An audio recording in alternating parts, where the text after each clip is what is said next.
Welcome to another episode of the Sensibly Cynical Podcast. My name is Sean, and today I have an absolutely amazing guest for you.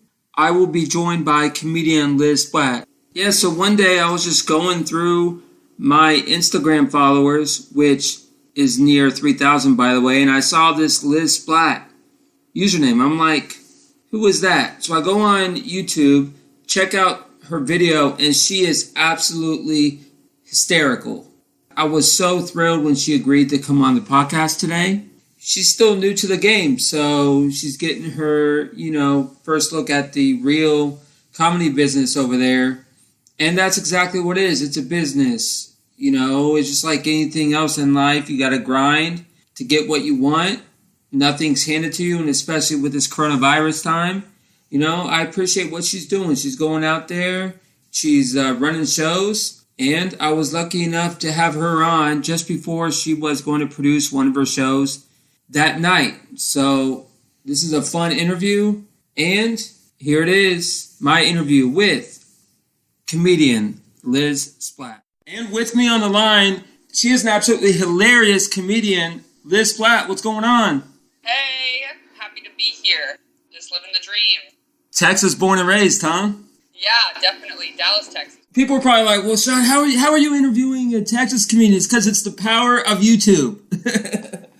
It's the power. Exactly. It's 2020. You don't need to know the state that they're in, Yeah, for sure. That's one of the cool things that's come out of this Zoom stuff. But all of this, everybody's aware that you can talk to anyone at any time now. Yeah, that's the whole thing was, I don't know if it was just me being oblivious to everything, but when the corona hit, all of a sudden I realized what Google Meet was. I'm like, oh, so are these apps there before the Rona or? Yeah, I know. They just kind of they had their time to shine. I felt like the only thing I knew about before was Skype and FaceTime, and then Zoom comes in and just wrecks everybody's whole situation as far as Skype and FaceTime. Nobody ever talks about Skype, so I was very interested to see that. Talk about your background in Texas, and when did you start comedy? I am born and raised in Dallas, Texas, like we already said, and then I just started doing stand-up maybe a year ago. I did my first set, and it was just an awful, I tried to do a parody song, and it went so terribly, and the whole crowd was just this is awkward. But then afterwards, I tried to play it off, and that kind of went well, so I was like, I'm going to keep doing this. And then, little by little, you start to get actual jokes, and stuff started to go way better for me. But I started doing stand-up because I feel like I've always been the class clown kind of person. I've always just been the joker of my friend group. And I was like, fuck it, I don't know. Can we cuss on Oh, yeah. Is that cool? Yeah, if you can cuss on Sensibly Cynical, that is fine. Okay. Cool. Yeah, so I was like, fuck it. I'm just gonna, try this out. So, yeah, then now we're here. I don't know. It's been weird. Definitely was not something that I was expecting to do, as a kid, but I'm more than happy to be doing it, I was the same way, when I was a kid. I'm from a small town in Central Florida. Right. And I was the same way, basically I wasn't I went to a private school growing up, so I didn't get into the cliquey public school friendship groups. So by the time I got to a public school late, I was already out. It's one of those things where you're in when you're in, and then if you show up late, well, they find whatever thing to make fun of you about. So that's what happened to me, and then so I kind of hid my true personality a little bit until I met people who are actually mature enough to see me for me and not some kid that It's just everybody thinks that everybody hates them, but really everyone just hates everything, including themselves. Talk about how you started. So how did you just go to an open mic night or something? Yeah, so maybe 2 years ago, I went to the my very first open mic ever at Dallas Hyenas, and I got up at like 3 a.m. Like, it was awful. There was no crowd by that time. I mean, Dallas Hyenas is awesome, like, but everyone knows, like, when you're new in comedy, you're not going to get on stage till like way later. And obviously, I had like no material, so it was just like double terrible. And that was so scary that I was just like, I'm not going to do that for a while. And then once I came and moved to Denton for school, I just tried it again, like at a smaller show, like a bar, like, I mean, a smaller open mic. Like, it's actually a bar, like a beer bar / convenience store. Really? It's very weird. Like, if you've ever been to Denton, like, anybody listening, you know that that's a very, like, Denton thing to do. It's just, like, it doesn't make any sense, and it's kind of tacky, but it was really cool. You just, like, perform in front of these, like, glass doors where there are sodas behind them and stuff, and so that didn't go well either, but then I was like, this is exciting, I'm gonna keep trying this out. And then, you know, we go to, like, the next mic, I think, was at Killer's Taco, which is a taco shop, and then you just start to figure out the scene more. And then also, like, I really started to love all the people that I was meeting, you know? Like, I was like you kind of in high school, where it wasn't necessarily that I wasn't in any group, but it was that I would just kind of bop around from each group, because I didn't feel like any of the groups really got me, so I just kind of took what I wanted from each one. And but when I got to comedy, it was like, okay, you guys totally get me, and this is fun. So I just kind of kept coming around, and now I'm knees deep in an addiction of doing stand-up comedy. So, yeah, that's just kind of how it got started. Personally, I'm more of a girls girl, and obviously there are way more men in comedy than girls, but all of the girls that do comedy, especially in Texas, I feel like are so funny, and so it's like not even just nice to be on a show with them because you can guarantee that they're going to be funny, but they're just cool to be around because it's always good to have funny friends. And then all the dudes are like dipshits, which is also funny. You know, they're cool. Tonight I'm doing my first produced show that I'm producing myself, and I have 4 really funny guys on the show with me: Zach Webb, Joey Johnson, Javoris James, and Raphael Sangeli, and they're hilarious. So you're going to get recording somehow, or is it going to be audio only, video only? Thank you for asking me that, because I keep forgetting to tell people this. It's getting recorded, and then on December 5th, I believe, I'll let you know the specific date before you post this podcast, but I believe on December 5th, there will be like a live, not a live, but it'll be recorded, and then it'll be posted online. And then if somebody wants to, like, watch it, they can use my promo code SPLAT with 2 T's, and then I can get paid. The video that you uploaded on YouTube, the fly trap and the feminism joke, shit's hilarious. I was telling you, I'm like, why isn't that shit blown up? So why do you think, you know, that thing hasn't blown up, and you're expecting to get huge soon, right? Yeah, I mean, let's go on the basis that everyone agrees that joke is as funny as I think it is. And then I guess the one reasonable explanation would be that the internet is so vast that, like, I just feel like you have to keep putting content out there. And I'm sure you've found from doing this podcast that, like, you just kind of have to keep messing around with it. It's this is pure hobby cast. There's no, I've made pennies on this thing. This is just a hobby cast. I go on Instagram and I find cool people like you and I invite them on. People are like, oh, how do you get guests? I'm like, just don't be a social hermit. Like, what's the worst thing it's like, just go back to like school, and the worst thing they can do is the girl can say no. Or, you know, in this case, it's podcasts and entertaining acts, you know. Worst thing they can do is block you at the worst. Or best is, I'm excited when, you know. But I know how to type up a pitch. Yeah, easy enough. You copy and paste your podcast link.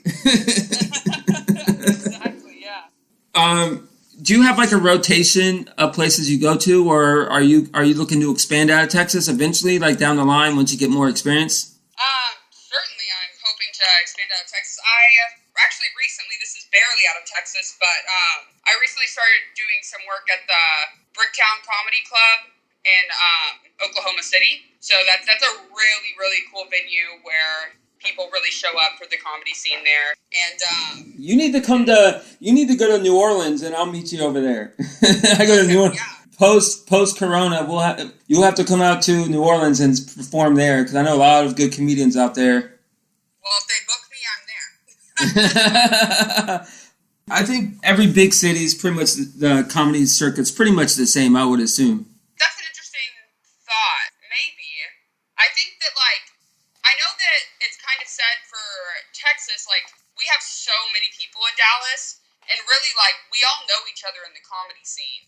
So you would think that there's we would have more people just based on how many people but that's are in the city. Certain cities are more inclusive than others. For sure.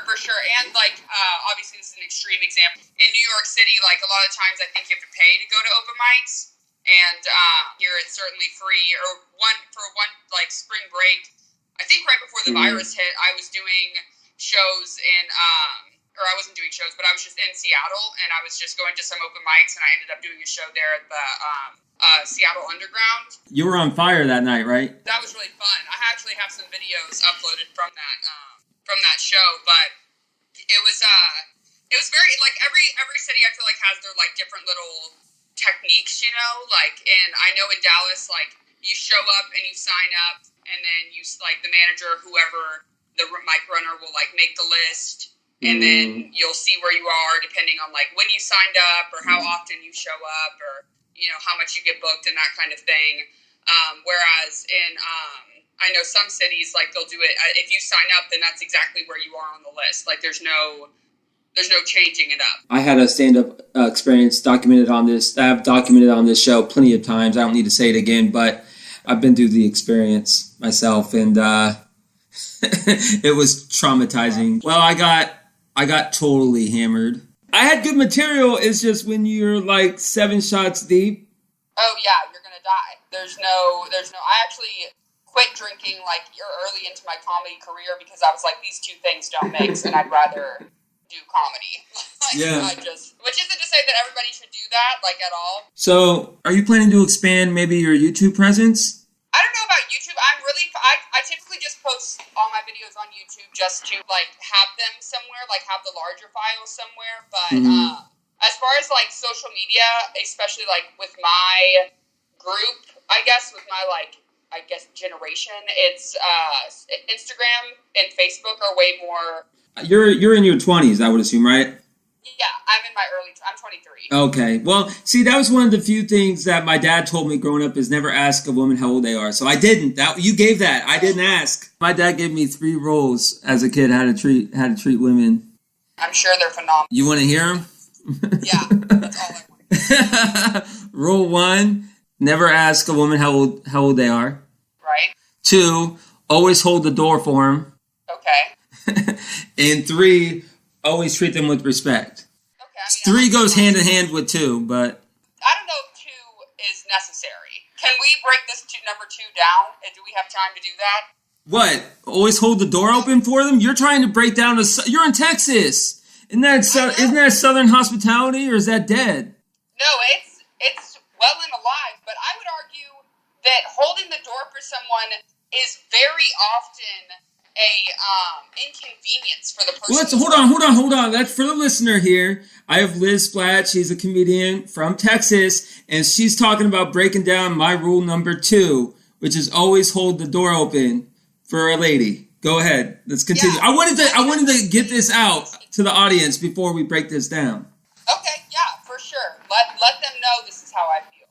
Because I'm not saying that you should just let a door smack in somebody's face. First off, that rule shouldn't just be for women. I'm perfectly capable of opening every... In fact, a lot of the times if I'm on a date, I will kind of casually rush to the door just to get it myself so I don't have to worry about they're going to hold open the door and I have to walk this certain speed and make sure that they're there before me and that I'm there right after them so I can get into that door space, and it's a weird rule that I feel people, I know for me, I just get stressed out about okay, and then it's if you forget to open the door, let's say, on an off day for you or your father, then the girl's left thinking man, this guy's a dick. And it's no, he's not a dick. He just forgot to open the door. His elbow was itchy or whatever, and so I just think that that's a rule that just kind of needs to be written out. And especially car doors. It's oh, am I going to sit in your passenger seat and then you're going to walk around and open the door? I'm a fully you're talking. human being. Yeah, you're talking about a guy who took this chick to a prom in a Honda, okay? Okay. Well, I mean, a car door is a door, man. That's what I'm saying. I'm just saying it's an outdated rule. Keep doing it. If it's working for you, keep doing it by all means. But let me just announce, if any dude is trying to get with me, Liz Splatt, don't put doors into the equation. Don't worry about the doors. Let me Hold on. do the doors. This is good. This is good. Let's continue. Hold on. This is good stuff. This is good stuff that will go viral. So what? Oh, yeah, it should. Well, I'll do my best to make it go viral. Don't want to call my shot too early. But now, hold on. This leads to my next question. This is really good. What about tipping and who pays first? That's the question I want to know from Liz Splatt, because that's debatable. That's really debated. This century is, with goes hand in hand with your feminism joke. A lot of women are saying, hey, don't pay for me. Like back in the day, it used to be, of course, the guy pays first, and it still is that way. I always pay first. If I know and she knows the date went to shit, I'll pay anyways. I'll just say, hey, I'll go to the register or to my, server and say, hey, what's the damage? like my dad said that too. I got that from my dad is what's the damage? Yeah, paying on the date.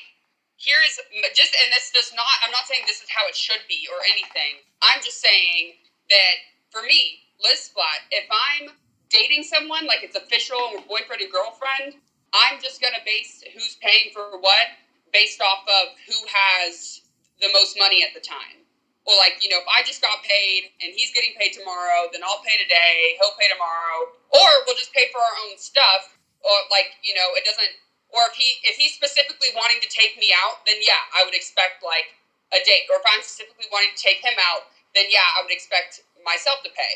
But if it's just like a casual thing or we just started dating or whatever, then it's always I'm going to pay for myself. I'm not going to pay for the other person, but I'm always going to pay for myself. Because, what's your thoughts on the guy pays first thing? You think that's slowly going away? I don't think it, I know a lot of girls who still feel really strongly about that, but I certainly couldn't give a shit less. So, I don't know. I think, again, it's like one of those things where, like, people can get all up in their heads about, like, oh, this means that he doesn't like me or that he's, like, not a good guy or he's broke or whatever. It's just, like, maybe he just didn't want to pay for your meal. You ate it. You know what a big deal breaker for me is, Liz? This girl, we went on a date, right? This is during Corona. And so, I was just like, hey, I'm going to take her out. We were like, this was in the beginning. So mask thing was just beginning. So a big deal breaker for me. If I don't get a thank you, at least for the meal or thank you for the date, adios. See ya. How hard is it to say like, 2 words? Yeah, I understand. And I think that I definitely would naturally say thank you. However, that's one of those things again, right? Where it just makes this rule of you having to pay just more complicated. No, I'm done. You can't say thank you for me dropping $30. No, see ya. She totally should have. But if she had just paid for herself instead of having this weird rule where like you have to pay to be chivalrous, and then now you have this rule where people have to say thank you, which is fine and understandable. But I just think that it makes things more complicated. It's literally 2 words. Like, I'm not saying, oh, she has to, like, take me back and we have to, like, hook up. You know what I mean? Like, you're going to have a hard time getting me to never side with a girl. I'm saying maybe she's nervous, maybe she's shy. Well, I don't know. I ended it. She texted me and she texted me, like, the next week. She's like, oh, hey. And I'm like, yeah, I decided,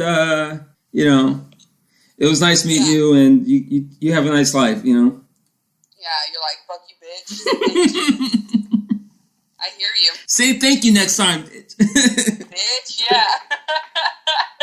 Here's my thank you. Yeah. Get the fuck out. Just lay it like that, yeah. She'll say thank you next time, I bet. You know how you can have a good vibes, and sometimes a good vibes can replace a thank you. But it's the what I'm trying to say. It's not just the thank you. It's the vibes where it's like, oh, it's like I'm higher than thee. Like, you're waiting for me. You're already at your car before I even pay, basically. Oh my God, yeah, this sounds like a thief. You know what I'm saying? Like, oh, she was already ready to go, like, to her car and stuff. I'm like, yeah. Interesting. I think she maybe was at the register like probably for like 30 seconds before she knew I was paying, so she just went outside and waited for me. Yeah, maybe she just felt uncomfortable, but I don't know. But yeah, she could feel uncomfortable somewhere else. Yeah, for sure. Get out of here. Yeah. Any funny stories on the road? So I went to San Antonio recently to do some shows with Diego Morales and Maicia. If she hears this, she's going to kill me, but I do not know her last name. I know it starts with a C. And then her friend Marcos from Puerto Rico. And Maicia is also from Puerto Rico. She's a hilarious comic. And we went out there, and it was my first time driving, being the driver, of two comedians and like one of their friends. And like, remember, like I said earlier, I don't drink. And so I just learned really quickly that if you're out and about with comedians after the show and you're responsible for getting them home, it's very much like hurdling like cats that are on crack, because they're just like trying to jump from everywhere and just like running around, and you're trying to grab them. You're taking them places, and I'm like talking to Diego, like, dude, we're about to go get tacos. Like, let's get in the car. We're going to get tacos. And he's like, okay. And then I'll just run to the other side of the parking lot. What's the hardest part about doing this? The hardest part is certainly like time management, I guess. Especially, I think that goes case for case, but like I said, I'm a student, and I also have like somewhat of a social life outside of this, and I work a day job, so just like making sure that you're taking care of yourself, and then also putting forth enough effort into comedy to where you don't feel like you're losing anything. And because I mean, if you know any comics and any comics listening, like, we all know people who have just kind of gotten lost in the sauce, so to speak, where like it's just like it seems like they're only alive at night, and then they're just like tons of drinking, a lot of drugs, and like it's fun, but if that's your like life, then it can like kill you eventually. I'm in the 30s, so when I was in the 20s, I was doing that sort of stuff. So right. Well, not all of them are my age. I'm certainly one of the youngest comics, and but I'm not saying that that's like a bad thing, and if it is a phase or whatever, like, that's cool. But basically what I'm saying is, and regardless of what you do, if you're doing that, like at night where you're doing drugs and you're drinking and like all of that, that's totally fine. But as long as you like get up in the morning and drink water and eat real meals, and like, just, I think that it's so easy to just get kind of tunnel vision on, the nightlife of comedy and like the social groups, when really like you got to get up and you got to do something. Yeah, I know you said you're in school. So is this like a career, or is this just gonna be like a supplemental thing to what you do in the real world? A career. I'm just too deep in my degree to drop out. Like, I just don't want to have not done that just because I found something else I want to do. But this is certainly a career that I'm going to be pursuing until it spits me out entirely. Until you turn into Weird Al. Yeah, exactly. Until I turn into Weird Al, Carrot Top. Do you have any advice for those that are new and have like a sense of stage fright, or anyone new to it? Yeah, quit.